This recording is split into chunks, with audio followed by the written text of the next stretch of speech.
പഠിക്കായിരുന്നു ഇവിടെ? ഞാൻ ഇവിടെ 2012 ബാച്ചിലായിരുന്നു. 10ാം പ്രസവത്തിലെ കുട്ടികളായിരുന്നു ഞങ്ങൾ. എനിക്ക് കലാലയത്തെക്കുറിച്ച് ഓർക്കുമ്പോൾ തന്നെ എനിക്ക് എൻ്റെ ജീവിതത്തിൽ കുറേ ഓർമ്മകൾ സമ്മാനിച്ച ഒരിടാണ്. ഇന്നത്തെ പോലെ ഈ ഒരു മനോഹാരിതയൊന്നും ഉണ്ടായിരുന്നില്ല. പക്ഷെ എന്നാൽ പോലും ഞങ്ങളുടെ കാലഘട്ടത്തിൽ എനിക്ക് എൻ്റെ വീട് പോലെയായിരുന്നു എനിക്ക് ഈ ഒരു കോളേജ്. പിന്നെ കുറേ അനുഭവങ്ങളുണ്ട്. എന്തെങ്കിലും ഒരെണ്ണം പറയാൻ പറ്റും?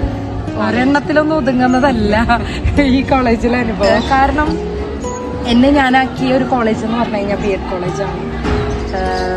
എൻ്റെ കഴിവിനെ വളർത്തിയെടുത്തത് അതിപ്പോൾ ആർട്സ് ആയാലും സ്പോർട്സ് ആയാലും നമ്മൾ കഴിവില്ല എന്ന് വെച്ച് മാറി നിൽക്കുമ്പോൾ നമുക്കിപ്പോൾ സ്പീച്ച് പറയാനും അല്ലെങ്കിൽ കവിത ചൊല്ലുവാനും പിന്നെ അതുപോലെ തന്നെ കുറേ കലാരൂപങ്ങൾ ഞാനിവിടെ അവതരിപ്പിച്ചിട്ടുണ്ട്. കേൾക്കുമ്പോൾ തന്നെ തെയ്യം ചെയ്തിട്ടുണ്ട്, അർജുന നൃത്തം അവതരിപ്പിച്ചിട്ടുണ്ട്, ചവിട്ടുനാടകം ചെയ്തിട്ടുണ്ട്. അതുപോലെ തന്നെ ഇവിടെ ബെസ്റ്റ് പെർഫോമൻസ് കലാതിലകമായിരുന്നു, കലാപ്രതിഭയാണ്, സ്പോർട്സിൽ ചാമ്പ്യനായിരുന്നു. പക്ഷെ ഇതൊക്കെ നമുക്ക് നമ്മുടെ ഉള്ളിൽ ഒളിഞ്ഞു കിടക്കുന്ന ഒരു കഴിവായിരുന്നു. അത് എന്നെ പുറത്തേക്ക് കൊണ്ടുവന്നത് എൻ്റെ ഈ കോളേജാണ്.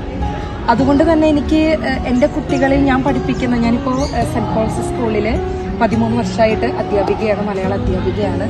ഇപ്പോഴും എൻ്റെ ആ മക്കൾക്ക് ഞാനിപ്പോഴും അവരെ ഇതുപോലെ മോട്ടിവേറ്റ് ചെയ്യുന്നത് എന്ന് വെച്ച് കഴിഞ്ഞാൽ കലാപരമായിട്ടും അതുപോലെ തന്നെ സ്പോർട്സ് പരമായിട്ടും എല്ലാത്തിനും ഞാനൊരു അമ്മണി ടീച്ചറാണ്.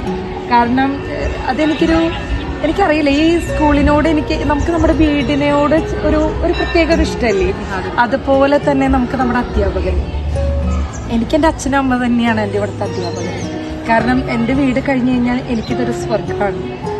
ഇപ്പോഴും ഞാൻ വരുന്നുണ്ടെങ്കിൽ അതെൻ്റെ അച്ഛനും അമ്മേനെയും കാണുന്ന ഒരു പ്രതീതിയാണ്. ആനന്ദ സാറായാലും കരോണ സിസ്റ്റർ ആയാലും ഇവിടുത്തെ എല്ലാ ടീച്ചേഴ്സും നമ്മുടെ ഒപ്പം ചേർന്ന് നിന്നിട്ട് നമ്മുടെ കുറവുണ്ടെങ്കിൽ മോളെ സമാധാനപ്പെടുത്തി ഭയങ്കര പോസിറ്റീവായിട്ട് തരുന്ന അധ്യാപകർ, നമ്മുടെ ഉള്ളിൽ ഒളിഞ്ഞു കിടക്കുന്ന കഴിവുകൾ വളർത്തിയെടുക്കുന്ന അധ്യാപകർ, അത് വാക്കുകൊണ്ടൊന്നും പറഞ്ഞാൽ തീരില്ല. പിന്നെ ജീവിതത്തിലുണ്ടാവുന്ന ഓരോ അനുഭവങ്ങൾ, കമ്മ്യൂണിറ്റി ലിവിങ് ഉണ്ട്, അതിലൊന്നും ഞങ്ങൾക്ക് എങ്ങനെ പപ്പടവട ഉണ്ടാക്കാനൊന്നും അറിയില്ല. പക്ഷെ എന്നാൽ പോലും ഞങ്ങൾ ഒരുമിച്ച് ഗ്രൂപ്പായിട്ട് എല്ലാവരും കൂടി ഒരുമിച്ച് ഉണ്ടാക്കുന്നതും ചെയ്യുന്നതും, ഒരുമിച്ച് ഭക്ഷണം കഴിക്കുന്നു, ഒരുമിച്ച് കിടന്നുറങ്ങണു, ഇതൊരു സ്വർഗ്ഗമാണ്. ഈ ഒരു സ്കൂളിൽ ഈ ഓർമ്മകൾ തന്നെയാണ് ജീവിതത്തിൽ കുറേ നാളുകളോടുണ്ടാവും. ഞാൻ സ്കൂളിലേക്ക് എത്തിയാലും എനിക്ക് ഇവിടുത്തെ അനുഭവങ്ങളാണ് എൻ്റെ കുട്ടികളായിട്ട് ഞാൻ കൂടുതൽ പങ്കുവയ്ക്കും. എൻ്റെ പഴയ കാലത്തെ കുറേ ഓർമ്മകളാണ്. ഞാൻ എപ്പോഴും ക്ലാസ്സിൽ പണ്ടത്തെ കുറേ കാര്യങ്ങൾ പറയുന്ന ഒരാളാണ്. അപ്പോൾ എൻ്റെ കുട്ടികളോട് ഞാൻ പറയും, ഇതുപോലെ ഒരു നല്ലൊരു നവജ്യോതി കോളേജിൽ പഠിക്കാൻ തന്നെ ഒരു ഭാഗ്യം കിട്ടിയത് തന്നെ വലിയൊരു ഭാഗ്യം. അതുപോലെ തന്നെ ഇവിടുത്തെ അധ്യാപകരെ ഇപ്പോഴും നല്ല സ്നേഹം മാത്രം തരാൻ അല്ലെങ്കിൽ സ്നേഹിക്കാൻ മാത്രം അറിയുന്ന അധ്യാപകരാണ് ഈ സ്കൂളിൽ. അതുപോലെ ആ ടീച്ചേഴ്സിനെ പോലെ ആവാനാണ് നമ്മളിപ്പോഴും ശ്രമിക്കുന്നത്.